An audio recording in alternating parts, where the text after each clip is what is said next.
같이 한번 기도합니다. 사랑하는 하나님께서 우리가 주님을 따라갈 수 있는 힘과 능력을 더하여 주시니 감사합니다.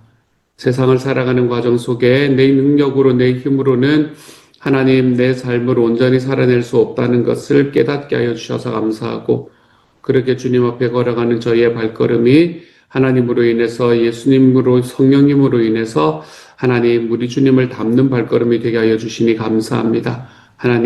하나님께서 우리가 살아가는 삶에 있는 모든 유익했던 것들, 하나님 그것들을 추구하며 내 하나님과 멀어지는 것들이 있다면, 사랑하는 주님 그것들을 우리의 삶의 해로 여기면서 내 주님을 아는 것이, 내 주님을 아는 지식이 비할 데 없는 지식이라는 것을, 압도적인 지식이라는 것을, 그것을 깨달아 알고 주님 앞에 걸어갈 수 있는 하나님의 사람이 되게 하여 주옵소서. 모든 말씀 예수님 이름으로 기도합니다. 아멘. 스가랴 7장 1절부터 14절까지의 말씀 함께 읽읍시다.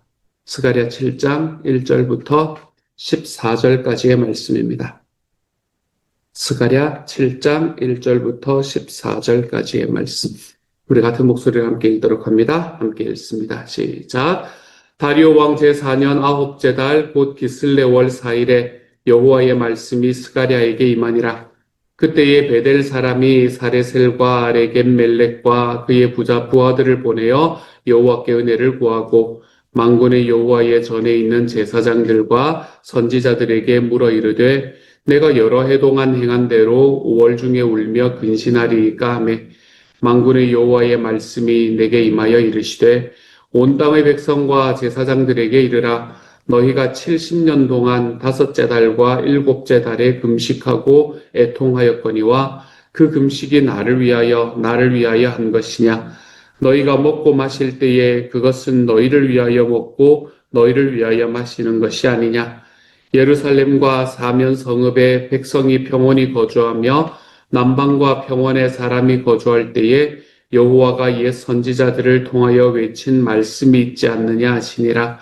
여호와의 말씀이 스가랴에게 임하여 이르시되, 만군의 여호와가 이같이 말하여 이르시기를, 너희는 진실한 재판을 행하며 서로 인애와 긍휼을 베풀며 과부와 고아와 나그네와 궁핍한 자를 압제하지 말며 서로 해하려고 마음에 도모하지 말라 하였으나, 그들이 듣기를 싫어하여 등을 돌리며 듣지 아니하려고 귀를 막으며 그 마음을 금강석 같게 하여 율법과 만군의 여호와가 그의 영으로 옛 선지자들을 통하여 전한 말을 듣지 아니하므로 큰 진노가 만군의 여호와께로부터 나왔도다. 내가 불러도 그들이 듣지 아니한 것처럼 그들이 불러도 내가 듣지 아니하리라. 만군의 여호와가 말하였느니라. 내가 그들을 바람으로 불어 알지 못하던 여러 나라에 흩었느니라. 그 후에 이 땅이 황폐하여 오고 가는 사람이 없었나니, 이는 그들이 아름다운 땅을 황폐하게 하였음이니라 하시니라. 아멘.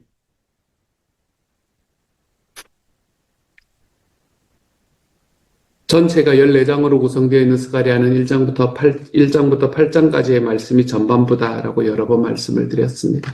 그리고 이 전반부에는 8개의 환상과 그 환상에 관한 내용을 담고 있습니다. 그리고 오늘 우리가 함께 나눈 이야기는 이스라엘의 금식에 관한 하나님의 말씀을 우리에게 이야기를 하고 있습니다. 8개의 환상과 함께 우리에게 주어지는 금식에 관한 이야기를 오늘의 말씀은 하고 있네요. 1절부터 2절까지의 말씀에 보면, 다리오 왕 제4년 아홉째 달 곧 기슬레월 4일에 여호와의 말씀이 스가랴에게 임했는데, 그때의 베델 사람이 사레셀과 레겜 멜렉과 그의 부하들을 보내어 여호와께 은혜를 구했다라고 이야기를 합니다.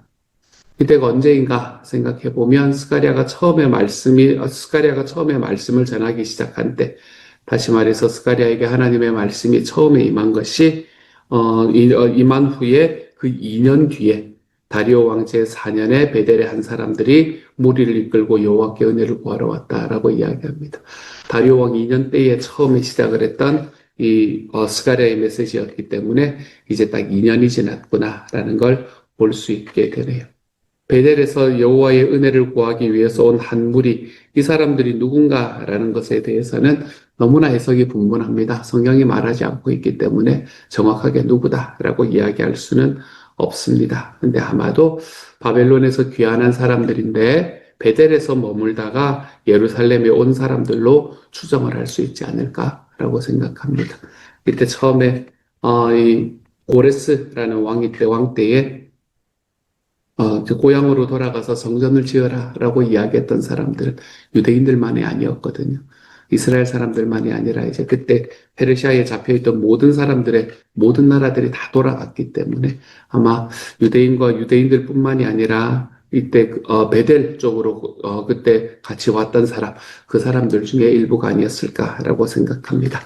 그래서 이들은 주님께 은혜를 구하면서 질문을 하는 게 어떤 질문인가 하면 3절의 말씀에 만군의 여호와의 전에 있는 대제사장들과 선지자에게 물었는데 내가 여러 해 동안 행한 대로 5월 중에서 울며 금식하겠습니까? 라고 이야기를 합니다.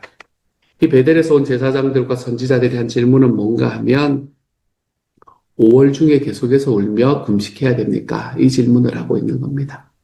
5월 중에 계속해서 울며 금식해야 됩니까?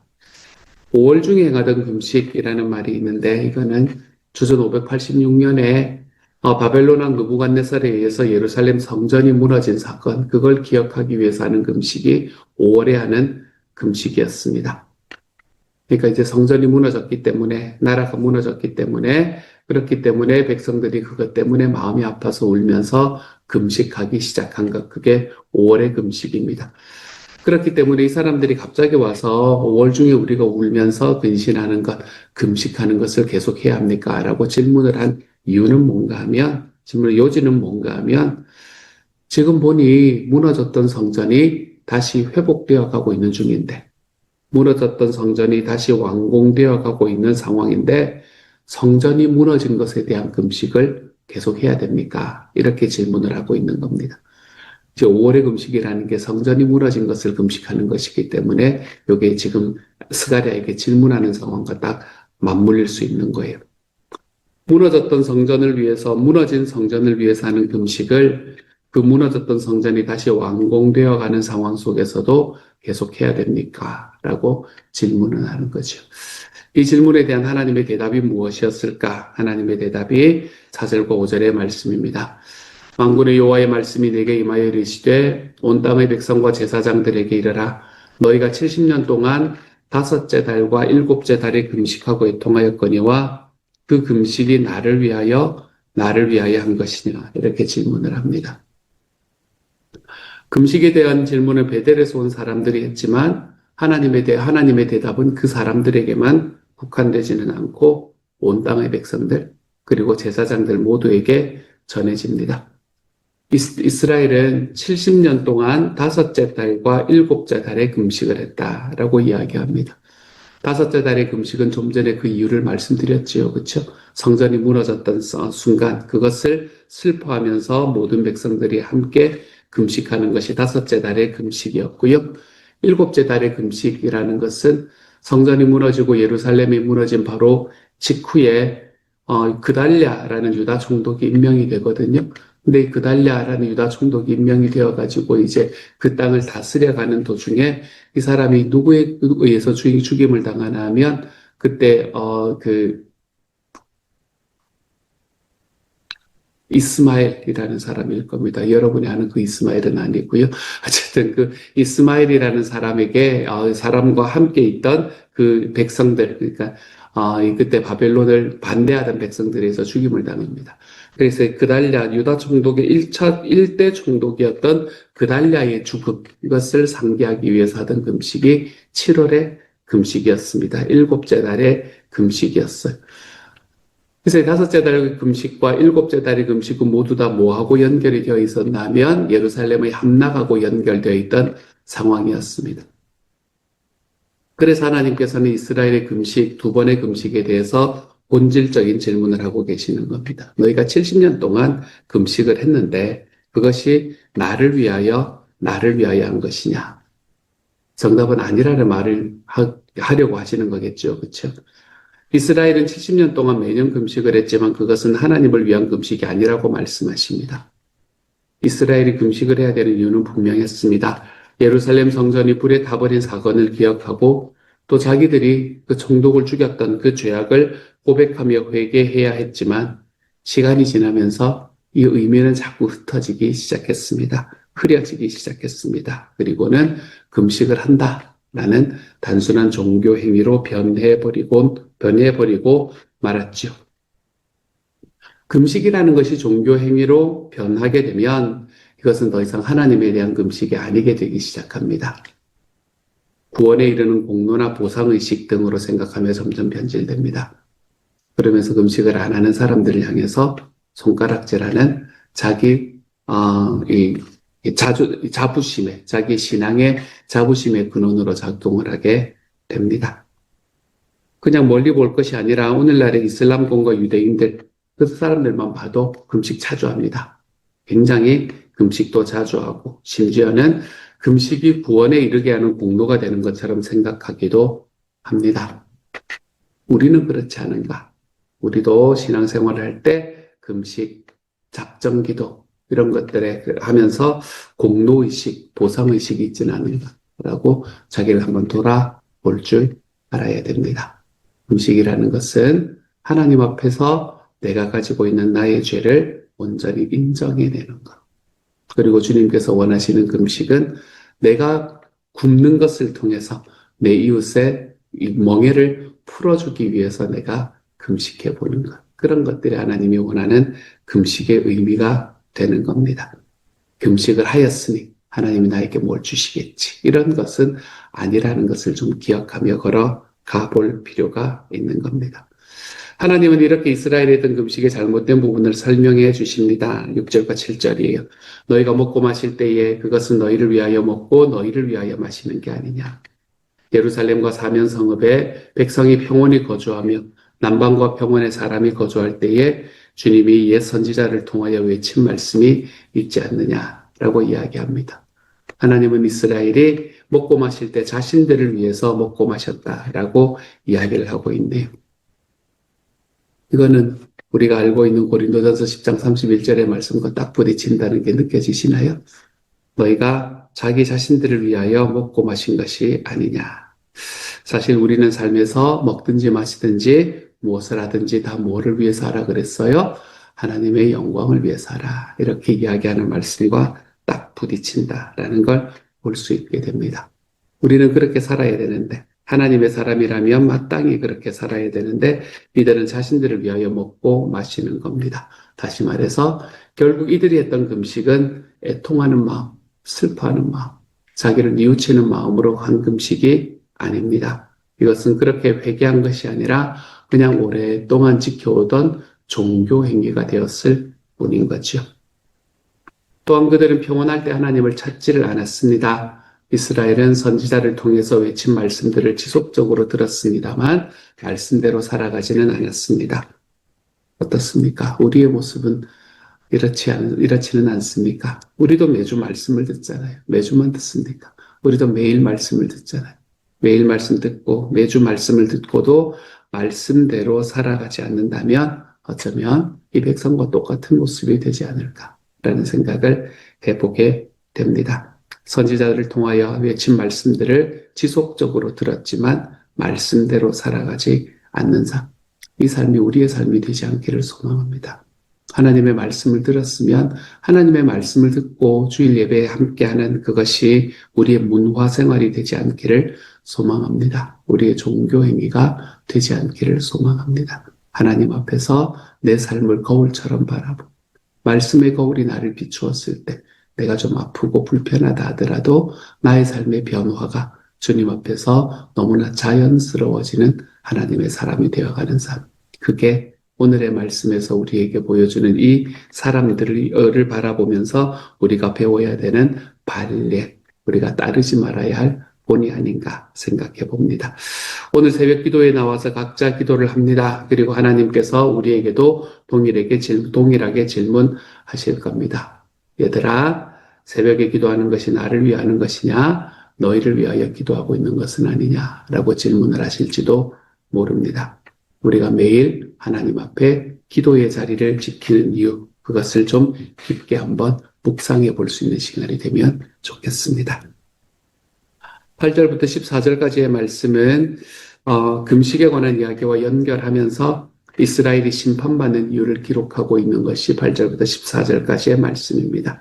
9절부터 11절입니다. 만군의 여호와가 이같이 말하여 이르기를 너희는 진실한 재판을 행하며 서로 인애와 긍휼을 베풀며 과부와 고아와 나그네와 궁핍한 자를 압제하지 말며 서로 해하려고 마음에 도모하지 말라 하였으나 그들이 듣기를 싫어하여 등을 돌리며 듣지 아니하려고 이를 막으며 이렇게 말합니다.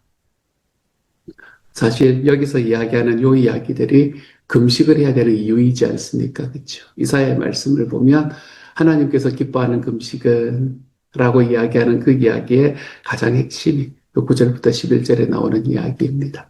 금식은 내 주변에 함께 있는 사람들, 내 주변에서 아프고 어려운 사람들의 삶의 멍에를 풀어주는 것, 그들의 삶의 필요를 채워주는 것. 그것이 금식의 굉장히 중요한 메시지 중에 하나였습니다. 그런데 그걸 하지 않는 거예요. 금식은 열심히 하는데 그것은 하지 않는 거예요. 이스라엘에 있는 많은 죄악들을 이야기를 하고 있습니다. 먼저 진실한 재판을 하지 않았네요. 인애와 긍휼을 베풀지도 않았네요. 사회적인 약자들을 돌보지도 않았네요.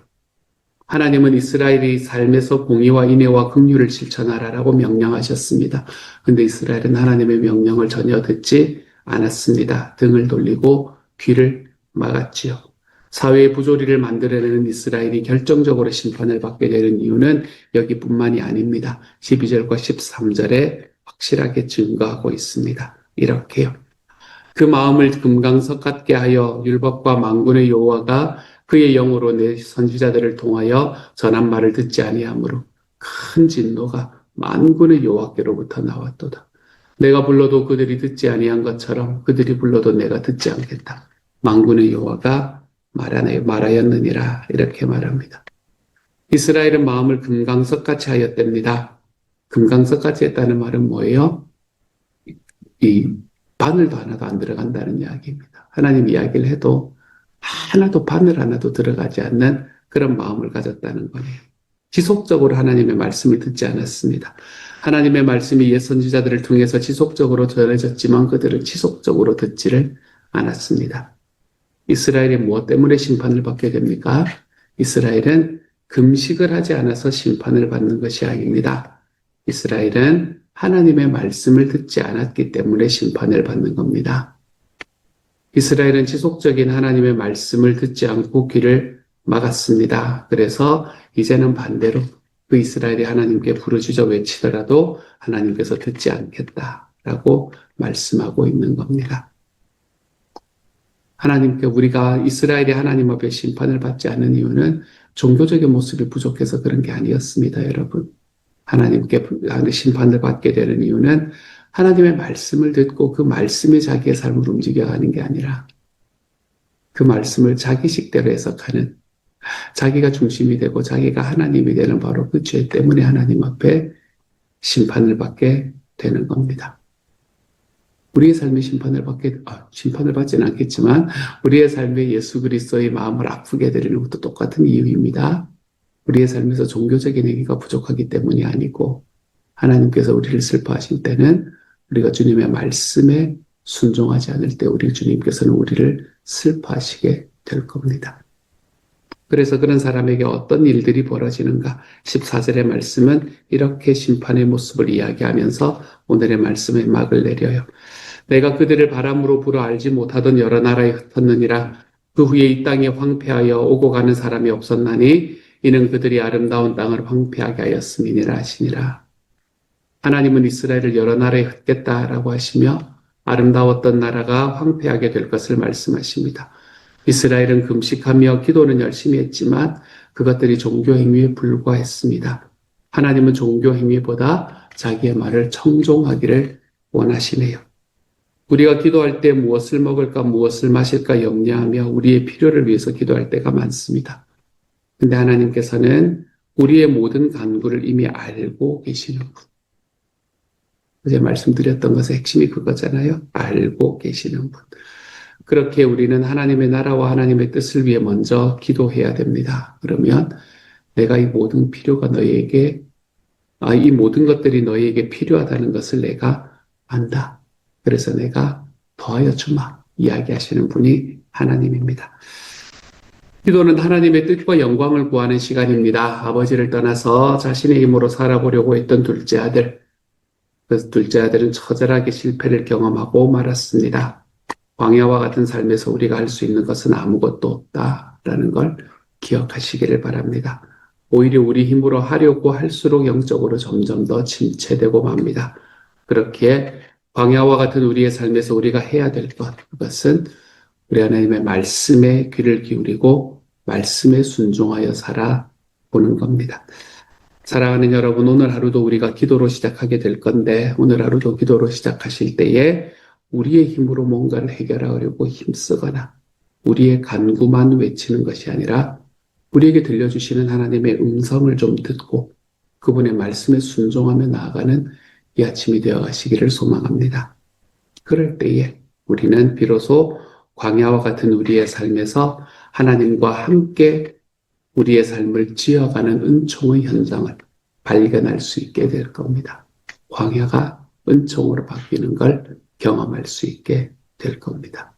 나의 강구만, 나의 힘으로 뭔가를 해결하려고 하나님 앞에 나아가는 것을 넘어 우리 주님의 음성을 들어보십시오. 그분의 말씀에 순종하십시오. 그 길로 걸어가 볼 수 있는 그런 우리 기도의 습관이 들여져 볼 수 있는 오늘 하루가 되어 가시기를 우리 주님의 이름으로 축복합니다. 같이 한번 기도합시다. 사랑하는 하나님, 말하는 것보다는 듣는 것이 먼저 금식 같은 종교적인 행위를 내 삶에 채워내는 것보다는 하나님의 말씀에 순종하는 것이 먼저.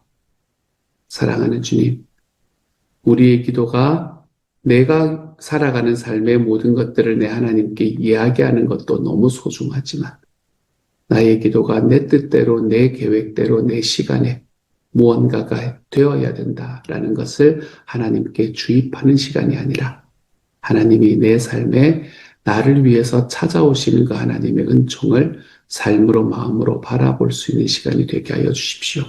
듣는 시간, 말씀에 순종하는 시간, 하나님 그것을 통해서 우리의 삶이 주님 앞에 더 온전하게 되어갈 수 있는 하나님의 사람들이 되게 도와주옵소서. 모든 말씀 우리 주님 예수님 이름으로 기도합니다. 아멘.